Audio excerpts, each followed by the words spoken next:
اس قدر بگڑ گئی کہ اس کا منہ چیخ مارنے کے لیے کھلا ضرور، لیکن وہ چیخ اس کے منہ سے نکل نہ سکی۔ اس کی آنکھیں پھیل گئی تھیں اور چہرہ حد سے زیادہ بگڑ گیا تھا۔ بتاؤ کہاں ہے باربرا؟ عمران نے گراتے ہوئے کہا۔ مادام اپنے ساتھی ڈیسن کے ساتھ چلی گئی ہے، ڈیسن کے ساتھ چلی گئی ہے۔ ڈیوڈ کے منہ سے اس انداز میں الفاظ نکل رہے تھے جیسے وہ لاشعوری طور پر بول رہا ہو۔ ڈیسن کا فلیٹ کہاں ہے؟ عمران نے پوچھا۔ مجھے نہیں معلوم، میں تو کمرے کے قریب سے گزر رہا تھا کہ میں نے ان کی بات سن لی تھی، ڈیوڈ نے اسی طرح لاشعوری انداز میں کہا۔ باربرا کا حلیہ کیا ہے؟ عمران نے پوچھا تو ڈیوڈ نے تفصیل سے اس کا حلیہ بتا دیا۔ پھر عمران کے پوچھنے پر ڈیوڈ نے ڈیسن کا حلیہ بھی بتا دیا۔ عمران نے چند سوالات کر کے ان دونوں کے لباسوں کے بارے میں معلومات حاصل کر لیں۔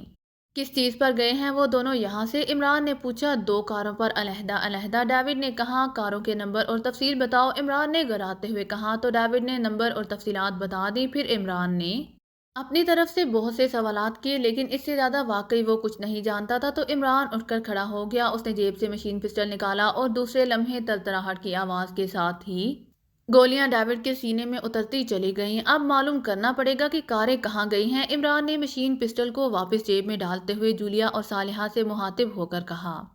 لیکن اس وقت رات کو کیسے معلوم ہوگا؟ جولیا نے حیرت بھرے لہجے میں کہا۔ یہ گریٹ لینڈ ہے، یہاں ٹریفک کا نظام انتہائی منظمانہ انداز میں کنٹرول کیا جاتا ہے اور اس کا ریکارڈ بھی رکھا جاتا ہے، اور ہمیں یقیناً معلوم بھی ہو جائے گا، عمران نے کہا اور ایک طرف رکھے ہوئے فون کی طرف بڑھ گیا۔ اس نے ریسیور اٹھایا اور انکوائری کے نمبر پریس کرنے شروع کر دیے۔ Inquiry please. رابطہ قائم ہوتے ہی ایک نسوانی آواز سنائی دی۔ جنرل ٹریفک کنٹرول ٹاور کا نمبر دیں، عمران نے کہا۔ تو دوسری طرف سے نمبر بتا دیا گیا۔ عمران نے کریڈل دبا کر رابطہ ختم کر دیا اور پھر ٹون آنے پر اس نے وہی نمبر پریس کرنا شروع کر دیے جو انکوائری آپریٹر نے بتائے تھے۔ General traffic control tower. رابطہ قائم ہوتے ہی ایک نسوانی آواز سنائی دی۔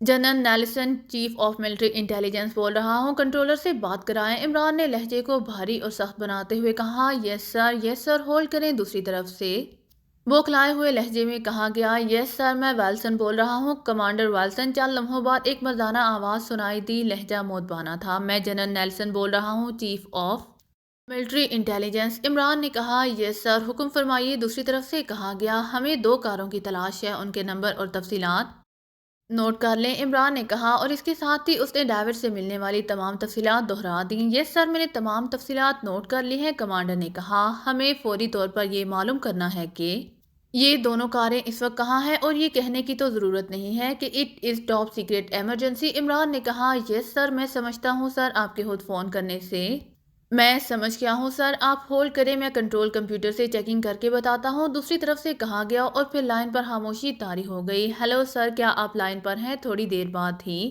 کمانڈر ویلسن کی آواز سنائی دی۔ یس، عمران نے کہا۔ جناب، دونوں کاریں آخری بار گین روڈ کے اسکوائر پلازا کے پارکنگ میں داخل ہوتے ہوئے چیک کی گئی ہیں اور اس کے بعد وہ وہاں سے باہر نہیں آئیں، دوسری طرف سے کہا گیا۔ اوکے، تھینک یو، اب دوبارہ یہ کہنے کی ضرورت تو نہیں ہے کہ it is top secret, Imran نے کہا۔ نو سر، میں سمجھتا ہوں سر، دوسری طرف سے کہا گیا۔ اوکے، تھینک یو، عمران نے کہا اور ریسیور رکھ دیا۔ حیرت ہے، یہ تو واقعی جادوگری ہے، صالحہ نے حیرت بھرے لہجے میں کہا۔ اسی لیے تو چیف اسے اس کی حرکتوں کے باوجود لیڈر بنا دیتا ہے، یہ شخص واقعی جادوگر ہے، جولیا نے کہا۔ تمہارا مطلب ہے احمق جادوگر، عمران نے مسکراتے ہوئے کہا۔ تو جولیا اور صالحہ دونوں بے اختیار ہنس پڑیں۔ آؤ اب وہاں چیک کر لیں، شاید اس محترمہ باربرا کی شکل دیکھنا نصیب ہو جائے، عمران نے کہا اور دروازے کی طرف مڑ گیا۔ تھوڑی دیر بعد وہ ٹیکسیوں میں سوار ہو کر گین روڈ پر واقع اسکوائر پلازا کی طرف بڑھے چلے جا رہے تھے۔ گیٹ پر اترنے کے بعد جب وہ اندر داخل ہوئے تو وہاں پارکنگ میں واقعی دونوں کاریں موجود تھیں۔ یہ دونوں علیحدہ علیحدہ کاروں میں آئے ہیں تو لازماً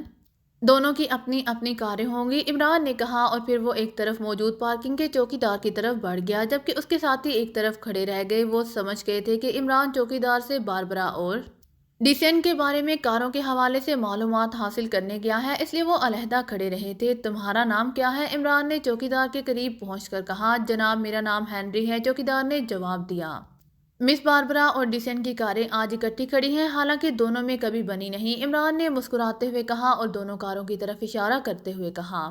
باربرا اور ڈیسن کی کاریں؟ او نہیں جناب، یہ پہلی کار تو راگ صاحب کی ہے اور یہ سیاہ کار تو کسی مہمان کی ہے، چوکیدار نے چونک کر اور حیرت بھرے لہجے میں کہا۔ راگ صاحب کی؟ او، وہ جو دوسری منزل کے فلیٹ نمبر 112 میں رہتے ہیں، عمران نے کہا۔ او نہیں جناب، وہ تو تیسری منزل کے کمرہ نمبر 18 میں رہتے ہیں جناب، چوکیدار نے جواب دیا۔ او نہیں وہ راگ صاحب نہیں ہو سکتے، چلو میں ان کا حلیہ بتاتا ہوں تاکہ مکمل تصدیق ہو جائے، عمران نے کہا، اور اس کے ساتھ ہی اس نے ڈیسن کا حلیہ بتانا شروع کر دیا اور پھر اس نے ڈرائیور سے ملنے والی تمام تفصیلات دہرا دیں۔ جی ہاں، یہ راگ صاحب ہیں جناب، یہاں طویل عرصے سے رہتے ہیں، تیسری منزل، فلیٹ نمبر 18، چوکیدار نے فاتحانہ لہجے میں کہا۔ اوکے ٹھیک ہے، چلو تم نے میری غلط فہمی دور کروا دی ہے، اس لیے تم انعام کے حقدار ہو، عمران نے مسکراتے ہوئے کہا اور جیب سے ایک نوٹ نکال کر اسے چوکیدار کے ہاتھ پر رکھ دیا۔ او جناب، آپ کی مہربانی، آپ کا بے حد شکریہ، چوکیدار نے خوش ہوتے ہوئے کہا۔ اس نے نوٹ جلدی سے جیب میں ڈال لیا تو عمران مسکراتا ہوا اپنے ساتھیوں کی طرف بڑھتا چلا گیا۔ ڈیسن یہاں راگ کے نام سے تیسری منزل کے فلیٹ نمبر 18 میں رہ رہا ہے، عمران نے اپنے ساتھیوں کو بتایا تو وہ سب چونک پڑے۔ یہ سب اتنی جلدی کیسے ہو گیا؟ جولیا نے حیرت بھرے لہجے میں کہا۔ پارکنگ کے چوکیدار یا پارکنگ بوائے اس علاقے کے بارے میں انسائکلوپیڈیا ہوتے ہیں، باقی پوچھنے والے کا اپنا انداز ہے کہ وہ کتنی دیر پوچھ گچھ کر سکتا ہے، عمران نے کہا تو سب نے اسبات میں سر ہلا دیے، اور پھر تھوڑی دیر بعد جب وہ استقبالیہ میں پہنچے تو وہاں پولیس آفیسر موجود تھے، لیکن وہ سب اپنے کاموں اور باتوں میں مصروف تھے۔ عمران اور اس کے ساتھیوں کی طرف کسی نے توجہ نہیں کی تھی کیونکہ وہاں اور بھی لوگ آ جا رہے تھے۔ عمران اپنے ساتھیوں سمیت لفٹ کے ذریعے تیسری منزل پر پہنچ گیا اور اپنے ساتھیوں کے ساتھ وہ فلیٹ نمبر 18 کے سامنے پہنچ گیا۔ فلیٹ نمبر 18 کا دروازہ بند تھا، البتہ باہر راگ کی نیم پلیٹ موجود تھی۔ عمران نے کال بیل کا بٹن پریس کر دیا۔ کون ہے؟ ڈور فون سے انتہائی جھلاتی ہوئی مردانہ آواز سنائی دی۔ پولیس، دروازہ کھولو، عمران نے لہجہ بدل کر بات کرتے ہوئے کہا۔ اب کیا ہو گیا ہے؟ ابھی تو آپ چیکنگ کر کے گئے تھے، فون سے اسی طرح جھلائی ہوئی آواز سنائی دی۔ سوری، ایک اور پوائنٹ پر آپ سے بات کرنی ہے، عمران نے اس پر قدرے نرم لہجے میں کہا۔ وہ سمجھ گیا تھا کہ نیچے پولیس کسی وجہ سے ان کے فلیٹ کی چیکنگ کر چکی ہے، اور اسی لمحے دروازہ کھلا اور عمران تیزی سے دروازے میں موجود آدمی کو دھکیلتا ہوا اندر داخل ہوا۔ اس کے ساتھ ہی اس کا بازو گھوما اور وہ آدمی چیختا ہوا اچھل کر نیچے گرا ہی تھا کہ عمران کے ساتھی تیزی سے اندر داخل ہوئے اور پھر وہ دوڑتے ہوئے اندر کی طرف بڑھ گئے۔ اس آدمی نے نیچے گرتے ہی تڑپ کر اٹھنے کی کوشش کی، لیکن عمران کی لات بجلی کی تیزی سے حرکت میں آئی اور اٹھتا ہوا آدمی ایک بار پھر چیخ مار کر نیچے گرا اور ساکت ہو گیا۔ فلیٹ خالی ہے، اسی لمحے جولیا نے واپس آ کر کہا تو عمران چونک پڑا۔ فلیٹ خالی ہے؟ وہ باربرا کہاں گئی؟ اس کی کار تو نیچے پارکنگ میں موجود ہے، عمران نے حیرت بھرے لہجے میں کہا۔ عورت کی مخصوص خوشبو تو اس سامنے والے بیڈ روم میں موجود ہے، لیکن کمرہ خالی ہے، عمران نے جواب دیا۔ تو عمران تیزی سے دوڑتا ہوا اس کمرے کی طرف بڑھ گیا۔ اس نے خود دروازے میں داخل ہوتے ہوئے ایک عورت کی جھلک اس کمرے میں دیکھی تھی، لیکن ظاہر ہے وہ اس آدمی کو کور کیے بغیر اندر نہیں جا سکتا تھا، اور اب جولیا کہہ رہی تھی کہ کمرہ خالی ہے۔ کمرے میں داخل ہو کر وہ تیزی سے گھوما اور تیزی سے باتھ روم کی طرف بڑھ گیا۔ میں نے چیک کر لیا ہے، باتھ روم خالی ہے، جولیا نے کہا۔ تو عمران تیزی سے عقبی کھڑکی کی طرف بڑھ گیا۔ عقبی کھڑکی کھلی ہوئی تھی، عمران نے سر باہر نکال کر دیکھا اور دوسرے لمحے اس کے منہ سے بے اختیار ایک طویل سانس نکل گیا، کیونکہ اس نے ایک لڑکی کو کھڑکی کے ساتھ موجود پائپ کے ذریعے نیچے اتر کر گلی میں بھاگتے ہوئے دیکھ لیا تھا۔ گلی میں پہنچ کر وہ بجلی کسی تیزی سے سائیڈ میں غائب ہو گئی تھی، البتہ عمران اس کی ایک جھلک دیکھنے میں کامیاب ہو گیا تھا۔ بڑی پرتیلی اور تیز لڑکی ہے، عمران نے سر واپس کرتے ہوئے کہا۔ کون؟ کس کی بات کر رہے ہو؟ جولیا نے چونک کر کہا۔ صالحہ، تم اور صفدر واپس جاؤ، وہ باربرا پائپ کے ذریعے فرار ہو کر عقبی گلی میں پہنچی ہے، وہ لازماً پارکنگ میں جائے گی اپنی کار حاصل کرنے، عمران نے کہا تو صالحہ جو جولیا کے ساتھ کھڑی تھی تیزی سے مڑی اور کمرے سے باہر نکل گئی۔ تو وہ اس کھڑکی سے نکل گئی ہے، واقعی انتہائی تیز ہے، جولیا نے تحسین آمیز لہجے میں کہا۔ بلی بننا آسان نہیں ہوتا مس جولیا، عمران نے مسکراتے ہوئے کہا، اور وہ بھی تم جیسے چوہے کی، جولیا نے ترکی بہ ترکی جواب دیا تو عمران اس کے اس خوبصورت فکرے پر بے اختیار کھلکھلا کر ہنس پڑا، اور پھر وہ دونوں ہی واپس اس کمرے میں آ گئے جہاں راگ بے ہوش پڑا ہوا تھا۔ لگژری فلیٹ کیونکہ ساؤنڈ پروف تھا، اس لیے عمران کو یہ فکر نہیں تھی کہ یہاں ہونے والی کارروائی کا کسی کو علم ہو سکے گا، اس لیے وہ پوری طرح مطمئن تھا۔ عمران کے ساتھی وہاں اس کمرے میں موجود تھے۔ وہ باربرا عقبی کھڑکی سے نکل گئی ہے، تنویر نے منہ بناتے ہوئے کہا۔ ہاں، عمران نے مختصر سا جواب دیا۔ اس کا کیا کرنا ہے؟ چند لمحوں کی خاموشی کے بعد تنویر نے اس آدمی کی طرف اشارہ کرتے ہوئے پوچھا۔ صالحہ اور صفدر کو آج جانے دو، پھر اس کے بارے میں سوچیں گے، ویسے اسے اٹھا کر اندر کرسی پر ڈال دو اور کسی رسی یا کسی پرانے کپڑے سے اچھی طرح باندھ دو، عمران نے کہا تو تنویر اور کیپرشکیل دونوں تیزی سے حرکت میں آ گئے۔ تھوڑی دیر بعد دروازہ کھلا تو صالحہ اور صفدر اندر داخل ہوئے۔ صفدر نے دروازہ بند کر کے اسے لاک کر دیا۔ وہ پارکنگ میں نہیں آئی، کار ویسے ہی کھڑی ہے، ہم نے اسے عقبی گلی تک تلاش کر لیا ہے، صفدر نے رپورٹ دیتے ہوئے کہا۔ اب یہاں پوچھ گچھ نہیں ہو سکتی، وہ پولیس کو بھی فون کر سکتی ہے اور یہاں کی انتظامیہ کو بھی اب اسے اٹھا کر لے جانا پڑے گا، عمران نے کہا۔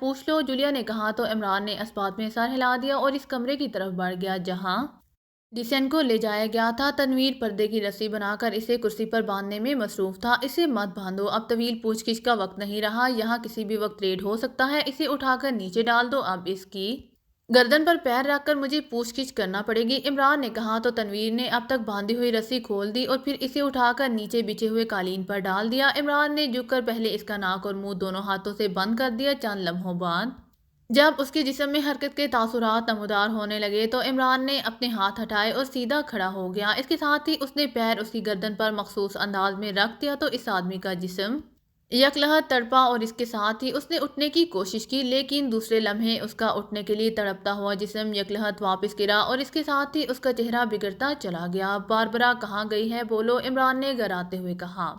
وہ اندر کمرے میں ہے، اندر کمرے میں، اس نے رک رک کر کہا۔ وہ عقبی کھڑکی سے گلی میں اتر کر فرار ہو گئی ہے، کار بھی نہیں لے کر گئی، بتاؤ کہاں جا سکتی ہے وہ، عمران نے پیر کو حرکت دیتے ہوئے کہا۔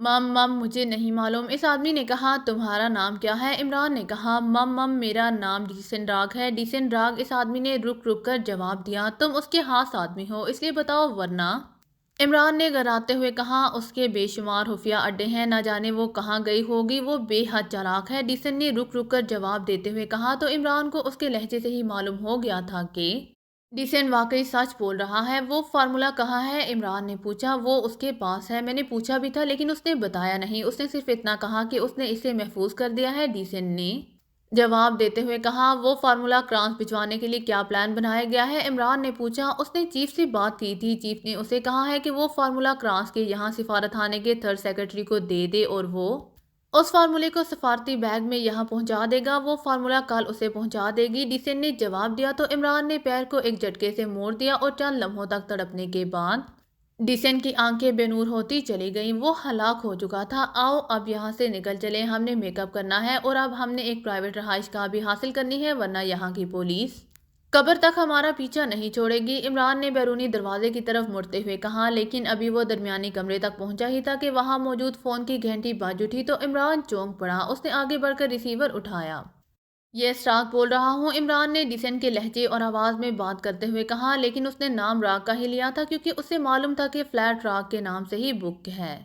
باربرا بول رہی ہوں، راگ کیا وہ حملہ آور چلے گئے ہیں؟ دوسری طرف سے باربرا کی آواز سنائی دی۔ عمران چونکہ پہلے ٹیپ کی وجہ سے شیراگ کے ساتھ ہونے والی اس کی گفتگو سن چکا تھا، اس لیے وہ اس کی آواز ویسے ہی پہچان گیا تھا۔ یس مادام، وہ پاکیزہ سیکرٹ سروس کے لوگ تھے، انہوں نے مجھ سے پوچھ گچھ کی اور وہ آپ کا ایڈریس اور فارمولے کے بارے میں پوچھ رہے تھے، لیکن چونکہ مجھے خود معلوم نہیں تھا اس لیے میں انہیں کیا بتاتا، انہوں نے مجھ پر تشدد بھی کیا، لیکن جب واقعی مجھے کچھ معلوم نہیں تھا تو وہ چلے گئے، ابھی 10 منٹ پہلے گئے ہیں، عمران نے ڈیسن کے لہجے اور آواز میں بات کرتے ہوئے کہا۔ وہ اچانک تمہارے فلیٹ پر کیسے پہنچ گئے تھے؟ باربرا نے کہا۔ مجھے خود سمجھ نہیں آئی مادام، عمران نے جواب دیا، میرا خیال ہے کہ انہوں نے ہماری کاروں کے بارے میں معلومات حاصل کی اور پھر ان کاروں کی وجہ سے وہ یہاں پہنچ گئے۔ تم نے انہیں فارمولے کے بارے میں کیا بتایا ہے؟ باربرا نے کہا۔ میں کیا بتا سکتا تھا مادام، مجھے تو خود علم نہیں ہے، عمران نے کہا۔ کرانس پہنچنے کے بارے میں؟ باربرا نے کہا۔ مادام نہ انہوں نے اس بارے میں کچھ پوچھا اور نہ میں نے کوئی بات کی، عمران نے جواب دیتے ہوئے کہا۔ ٹھیک ہے، اب تم وہیں رہو گے، ہو سکتا ہے کہ وہ باہر موجود ہوں، دوسری طرف سے کہا گیا۔ آپ کہاں سے کال کر رہے ہیں؟ عمران نے کہا۔ پبلک فون بوتھ سے، دوسری طرف سے کہا گیا، اور اس کے ساتھ ہی رابطہ ختم ہو گیا تو عمران نے جلدی سے کریڈل پر ہاتھ رکھا اور پھر تیزی سے ایکسچینج کا مخصوص نمبر ڈائل کرنا شروع کر دیا۔ یس سینٹرل ایکسچینج، ایک نسوانی آواز سنائی دی۔ General Nelson, chief of military intelligence بول رہا ہوں، ایک فون نمبر نوٹ کرو، اس نمبر پر ابھی چند لمحے پہلے کال کی گئی ہے، مجھے یہ معلوم کرنا ہے کہ اس نمبر پر کہاں سے کال کی گئی ہے، عمران نے بھاری لہجے میں کہا اور اس کے ساتھ ہی ڈیسن کا فون نمبر دہرا دیا جو فون کے اوپر لکھا ہوا تھا۔ یس سر، ہولڈ کریں، دوسری طرف سے بوکھلائے ہوئے لہجے میں کہا گیا۔ ہیلو سر، تھوڑی دیر بعد وہی نسوانی آواز سنائی دی۔ یس، عمران نے کہا۔ سر، اس نمبر پر آخری کال بار ورسز روڈ کے فون بوتھ نمبر 118 سے کی گئی ہے، دوسری طرف سے کہا گیا۔ کیا اچھی طرح چیک کیا ہے تم نے؟ عمران نے کہا۔ یس سر، دوسری طرف سے کہا گیا۔ اوکے، عمران نے کہا اور ریسیور رکھ دیا۔ یہ لڑکی تو واقعی ذہانت کی آخری حدوں تک پہنچ رہی ہے، عمران نے کہا۔ ہاں، یہ واقعی انتہائی تیز اور ذہین لڑکی ہے، جولیا نے کہا، اور خوبصورت بھی، عمران نے کہا۔ ہاں ہے پھر، جولیا نے اس بار جھٹکے دار لہجے میں کہا۔ پھر اسکوپ بن سکتا ہے، عمران نے مسکراتے ہوئے کہا۔ پہلے اس سے فارمولا تو حاصل کر لو، اس نے تمہیں واقعی تگنی کا ناچ نچا دیا ہے، جولیا نے کہا۔ تو عمران بے اختیار ہنس پڑا۔ سوری صالحہ، میری چھوٹی بہن ہے، اس لیے تگنی نہیں بلکہ ناچ کہہ سکتی ہو، عمران نے کہا۔ تو جولیا چند لمحے خاموش رہی، وہ عمران کی بات کا مطلب سوچ رہی ہو، اور پھر بے اختیار ہنس پڑی۔ عمران صاحب، میرا خیال ہے کہ اب فرانس سفارت خانے کی نگرانی کی جائے، صفدر نے مداخلت کرتے ہوئے کہا۔ نہیں، یہ لڑکی باربرا اب وہاں نہیں جائے گی، کیونکہ اسے معلوم ہے کہ ڈیسن کو اس بارے میں علم ہے، اور یہ لڑکی کوئی رسک لینے والوں میں سے نہیں ہے، عمران نے کہا۔ تو پھر اب اسے کہاں تلاش کیا جائے، صفدر نے کہا۔ بار ورسز روڈ پر فون بوتھ سے اس نے کال کی ہے، تو لامحالہ وہ قریب ہی کسی بلڈنگ میں موجود ہوگی، صالحہ نے کہا۔ ہاں، اب ڈیسن تو ہلاک ہو چکا ہے، ورنہ اس سے معلوم کر لیتے۔ ٹھیک ہے، آؤ چلیں، شاید کوئی کلو مل جائے، عمران نے کہا۔ تو سب نے اس بات میں سر ہلا دیے۔ اگر آپ کو میری ویڈیو پسند آئے تو please like, share and subscribe کرنا مت بھولیے گا۔ جزاک اللہ۔